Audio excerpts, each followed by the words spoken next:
Nellore corporation వేదికగా మాజీ మంత్రి అనిల్ టార్గెట్గా రూప్ కుమార్ యాదవ్ నిప్పులు చెరిగారు. అధికారంలో ఉన్నప్పుడు కోట్లు గడించి కష్టాల్లో ఉన్న క్యాడర్ను నడి రోడ్డుపై వదిలేసి ఇప్పుడు విదేశాల్లో వ్యాపారాలు చేసుకుంటూ నెల్లూరులో చిల్లర రాజకీయాలు చేయడం నీ పిరికితనానికి నిదర్శనం అంటూ ఘాటుగా విమర్శించారు.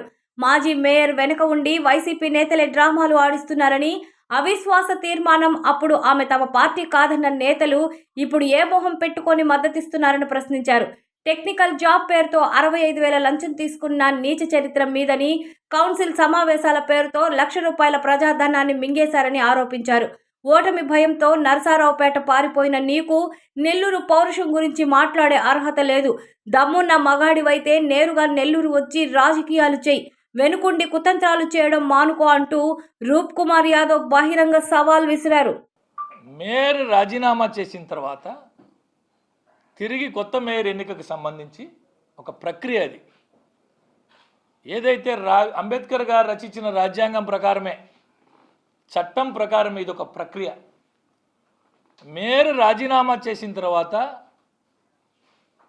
నారాయణ సార్ గారి ఇష్ట ప్రకారమో, శ్రీధర్ రెడ్డి అన్న ఇష్ట ప్రకారమో, వేమిరెడ్డి ప్రభాకర్ రెడ్డి గారి ఇష్ట ప్రకారమో ఇన్ఛార్జిగా తమ నచ్చిన వ్యక్తులను పెట్టుకునే అధికారం ఎవరికీ లేదు. రాజ్యాంగం కల్పించిన హక్కు ప్రకారం, జిహెచ్ఎంసీ చట్ట ప్రకారం ఎవరైతే డిప్యూటీ మేయర్గా ఉంటారో వారు ఆటోమేటిక్గా మేయర్గా వ్యవహరించబడతారు తిరిగి కొత్త మేయర్ ఎన్నికయ్యేంత వరకు.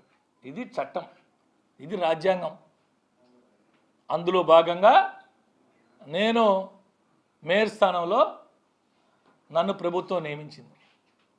నేను మేయర్గా కూర్చున్న రోజే చెప్పా, సరేలే అనేక సందర్భాల్లో అనేక కార్యక్రమాలు మాటకు ముందు అంబేద్కర్ రాజ్యాంగం, అంబేద్కర్ గారి రాజ్యాంగం అని చెప్పి మాట్లాడుతూ గిరిజనుల గొంతు కోస్తున్నారు అని చెప్పి అనేక దగ్గరలో మాట్లాడారు. ఈ మాట్లాడుతున్న సందర్భంలో అనేక మంది గిరిజన నాయకులు నా దగ్గరికి వచ్చారు. అన్నా, వారు మేయర్గా ఉన్నంత కాలం ఒక్క గిరిజనుడు వాళ్ళకి గుర్తులేదు. మేము అనేక సందర్భాల్లో మా కులస్తుల కోసం, మా కులపోళ్ల పనుల కోసం, మా ఎదుగుదల కోసం వారిని సంప్రదిస్తే కనీసం మమ్మల్ని మనుషులుగా కూడా చూసిన దాఖలాలు లేవు. మేమందరం కూడా వారికి వ్యతిరేకంగా కార్యక్రమాలు చేస్తాం, ప్రెస్ కాన్ఫరెన్స్లు పెడతాం, ఇవన్నీ చెప్తే నేను వారించా. వాళ్ళు ఏదో చేస్తున్నారని పోటీగా మీరు చేయడం మంచి పద్ధతి కాదు, వద్దు అని చెప్పి వారు వెనకుండే వైఎస్ఆర్ కాంగ్రెస్ పార్టీ నాయకులు చెప్తున్నా, లేదు చేయించమని చెప్తారా చెప్పండి, రేపటి నుంచే, లేదు ఇవాళ సాయంత్రం నుంచే. ఇదే గిరిజన సంఘాల నాయకుల చేత వారికి జరిగినటువంటి ఇబ్బందులు, వారికి జరిగినటువంటి అవమానాలు ఇవన్నీ కూడా వారి చేతే చెప్పిస్తా. మీకు చెప్తున్నా, మీ ద్వారా నెల్లూరు నగర ప్రజలకు కూడా చెప్తున్నా, ఒక మచ్చుకే ఒక 2-3 ఉదాహరణలు చెప్తా. నెల్లూరు నగరపాలక సంస్థలో ఒక ఉన్నతాధికారి తన కుమారుడు ఇక్కడ వర్క్ ఇన్స్పెక్టర్గా పనిచేస్తాడు. మీరందరూ వినాలి సార్, మీ ద్వారా ఇది ప్రజల్లోకి పోవాలా, వెరిఫై చేసుకోండి. ఇటువంటి చాలా ఉన్నాయి. ఒక ఉన్నతాధికారి కుమారుడు ఇక్కడ వర్క్ ఇన్స్పెక్టర్గా పనిచేస్తున్నాడు. అతను ఉన్నత విద్యను అభ్యసించున్నాడు, ఉన్నత విద్య చదువుకొని ఉన్నాడు.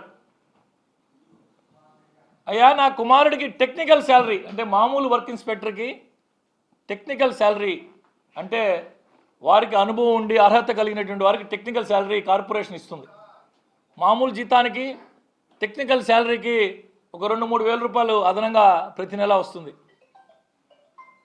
దానికి మేయర్ గారి సంతకం కావాలా, మేయర్ గారి అనుమతి కావాలి. ₹1,00,000 ఇస్తే తప్ప నేను పెట్టనని చెప్పి తిప్పుకొని అతను తిరిగి ఆఖరికి ₹65,000 తీసుకొని సంతకం పెట్టారు. ₹65,000. నేను మచ్చుకు చాలా చిన్న ఉదాహరణలు చెప్తున్నా. కౌన్సిల్ సమావేశం వాళ్ళు ఏర్పాటు చేసినప్పుడు కౌన్సిల్ సమావేశమైన ఖర్చు, వాళ్ళు ఇచ్చిన ఖర్చు 6 లక్షల చిల్లర. ఇవి మీరన్నీ ఏ అధికారినైనా అడిగి తీసుకోవచ్చు. మున్సిపల్ ఇవన్నీ కూడా రేపు ఆఫీస్ ఓపెన్ చేసిన తర్వాత మీకు ఎవరికైనా డేటా డీటెయిల్స్ కావాలంటే నా దగ్గరికి వచ్చిన ఇస్తా, మీరు నేరుగా అయినా పోయి తీసుకోవచ్చు. ఒక కౌన్సిల్ సమావేశం నిర్వహిస్తే వారు పెట్టిన ఖర్చు వారు చూపించి వాళ్ళు తీసుకున్నటువంటి డబ్బులు 6 లక్షల చిల్లర. ఈ నెల ఫిబ్రవరి 7వ తారీఖు నేను కౌన్సిల్ సమావేశం ఏర్పాటు చేశా, 15,000 రూపాయలు. ఆలోచన సాగించమని అడుగుతున్నా మీ ద్వారా ప్రజలందరినీ, మిమ్మల్ని కూడా. సమాజాన్ని ప్రభావితం చేసే జర్నలిస్ట్ సోదరులారా, జరుగుతున్న మంచిని జరుగుతున్న చెడని ప్రజల్లో తీసుకెళ్ళి మీ అందరినీ కూడా ఆలోచన చేయమని అడుగుతున్నా. 6 లక్షలు ఎక్కడ, 15,000 ఎక్కడ?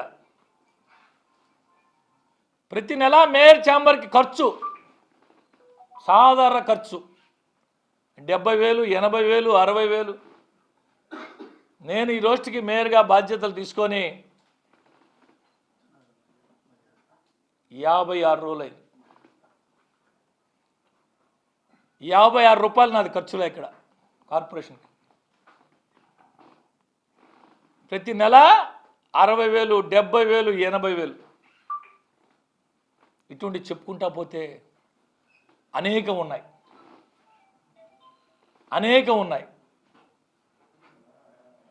ఇవి కాకుండా ఈ మధ్య ఒక కార్యక్రమం చేశారు, పాపం ఆయన చేత చేయించారు వారి వెనుకున్నటువంటి ఈ వైఎస్ఆర్ కాంగ్రెస్ పార్టీ నాయకులు. మేయర్ కుర్చీ మలినమైందే, శుద్ధి చేయాలని, శుద్ధి కార్యక్రమం అని. నేను ఏమి చేస్తే మలినమైందో, ఐఏఎస్ అధికారి సంతకాలు ఫోర్జరీ చేసి జైలుకి వెళ్తే మలినమైందా? ఐఏఎస్ అధికారి సంతకాలు ఫోర్జరీ చేసి కోట్ల రూపాయలు ఆర్జించే నేను జైలుకి వెళ్తే ఈ మేయర్ కుర్చీ మలినమైందా అని అడుగుతున్నా. కార్పొరేషన్ కమిషనర్ సీసీనే ఇదే ఛాంబర్లోకి పిలిచే నిర్బంధించే అతని మీద దాడి చేస్తే జైలుకు పోయిన దానికి నేనేమన్నా ఇటువంటి కార్యక్రమాలు చేస్తే ఈ చైర్ మలినమైందా అని అడుగుతున్నా. మీరు చెప్పిన అడ్డమైన పనులు చేయలేదని కమిషనర్ సీసీని పిలిచి ఇదే ఛాంబర్లో నిర్బంధించి దాడి చేస్తే జైలుకు పోయిన దానికి నేను ఈ కుర్చీ మలినమైందా అని అడుగుతున్నా.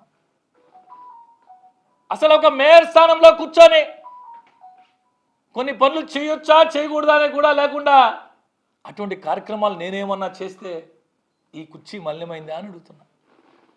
నేను కూడా ఒక బీసీ సామాజిక వర్గానికి చెందినవాడినే. గతంలో పులిమి శైలమ్మ గారు మేయర్గా దిగినప్పుడు మీ అందరికీ తెలుసు, లేకపోతే రికార్డులో అయినా తీసి తెప్పించుకోవచ్చు. ఆనాటి డిప్యూటీ మేయర్ మాదాల వెంకటేశ్వర్లు గారు మేయర్గా బాధ్యతలు చేపట్టారు. 3 నెలలు రాజశేఖర రెడ్డి గారు ముఖ్యమంత్రి, ఆనం వివేకానంద రెడ్డి గారు శాసనసభ్యులు, ఆనం రామనారాయణ రెడ్డి గారు మంత్రివర్యులు. పులిమి శైలమ్మ గారు దిగిపోయిన తర్వాత ఇన్ఛార్జి మేయర్గా ఆనాడు మేయర్గా బాధ్యతలు చేపట్టిన మాదాల వెంకటేశ్వర్లు గారు దాదాపు 3 నెలల సమయం పట్టింది కొత్త మేయర్ ఎన్నిక. ఇది రాజ్యాంగం కల్పించిన ఇది ఒక ప్రొసీజర్. నేను మేయర్గా బాధ్యతలు చేపట్టిన రోజే చెప్పా, ఖచ్చితంగా ఈ సీట్లో తిరిగి ఎస్టీనే మేయర్ అవుతారు. నేను మేయర్గా పనిచేస్తున్న జీర్ణించుకోలేక వైఎస్ఆర్ కాంగ్రెస్ పార్టీ నాయకులు రకానికి ఒక ప్రచారం. ఈ సందర్భంగా చెప్తున్నా, ఆ వైఎస్ఆర్ కాంగ్రెస్ పార్టీ నాయకులకి నమ్మి ఓట్లేసి కష్టపడి కష్టాల్లో నిలబడిన కార్యకర్తల్ని గాలికి వదిలేసి అధికారంలో ఉన్నప్పుడు కోట్ల రూపాయలు ఆర్జించే నమ్ముకున్న పార్టీని, నమ్మిన పార్టీని, నమ్ముకున్న కార్యకర్తని గాలికి వదిలేసి, రాష్ట్రం వదిలేసి తను అక్రమంగా ఆర్జించిన డబ్బులతో విదేశాల్లో వ్యాపారం చేయడం కాదు. మగతనం ఉంటే రా రాజకీయం చేద్దాం. మగతనం ఉంటే రా. 2022లో ఆ రోజు విభేదించి బయటకు వచ్చాం. మొగతనంగా రాజకీయం చేసాం, మగోడు రాజకీయం చేసాం, మగోడు రాజకీయం చేసాం. నమ్మిన పార్టీని, నమ్ముకున్న కార్యకర్తను గాలికి వదిలేసి దాదాపు 2 సంవత్సరాలు అవుతుంది. అక్రమంగా ఆర్జించిన డబ్బుతో విదేశాల్లో వ్యాపారాలు చేసుకుంటూ ఇతర రాష్ట్రాల్లో కాపురాలు చేస్తూ, గతంలో నేను చెప్పినట్టు తోలు బొమ్మలాటలో కేతుగాడులాగా అప్పుడప్పుడు వచ్చిపోతూ, తోలు బొమ్మలాటలో కేతుగాడిలాగా అప్పుడప్పుడు వచ్చిపోతూ నేను ఒకడు ఉన్నానంటూ వెనకుండి చేయడం కాదు. రా, ప్రజల్లోకి రా, మగాడవైతే రా, రాజకీయం చేద్దాం. నమ్మిన కార్యకర్త కోసం నిలబడే నాయకత్వం మాదే. నమ్ముకున్న వ్యక్తి కోసం ఎంత దూరమైనా పోరాటం చేసే నాయకులం మేం. అంతేగాని నర్సరావుపేటలో పోటీ చేసి అనేక మంది జీవితాలు నాశనం చేసి ఒక్కసారి పోయావా నర్సరావుపేటగా నడుతున్నా, ఒక్కసారి తరుముకుంటారంట అడగపోతే. ఈయన ఒక దేశోద్ధారకుడు. రా, రాజకీయం చేయి, మగతనంతో రాజకీయం చేయి. అంతేగాని తోలు బొమ్మల ఆటలో కేతుగాళ్లాగా అప్పుడప్పుడు వచ్చిపోతూ ఇటువంటి చీప్ రాజకీయాలకి ఇక్కడ ఎవరు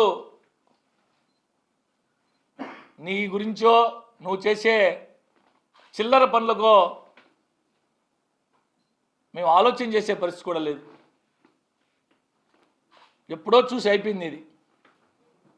ఈ సందర్భంగా ప్రజలందరికీ చెప్తున్నా, మీడియా మిత్రుల ద్వారా, గతంలో నేను ఏదైతే మాట చెప్పున్నానో అదే మాట కట్టుబడున్నాం. ఈ స్థానం ఎస్టీకి కేటాయించబడి ఉంది, ఎస్టీ జనరల్. ఖచ్చితంగా ఇక్కడ అది 10 రోజుల, వారమా, నెల రోజుల, 2 నెలల ప్రొసీజర్. ఖచ్చితంగా దీనికి నోటిఫికేషన్ ఇస్తారు. మేయర్ ఎన్నిక జరుగుద్ది. తిరిగి ఈ స్థానంలో ఎస్టీనే కూర్చుంటారు.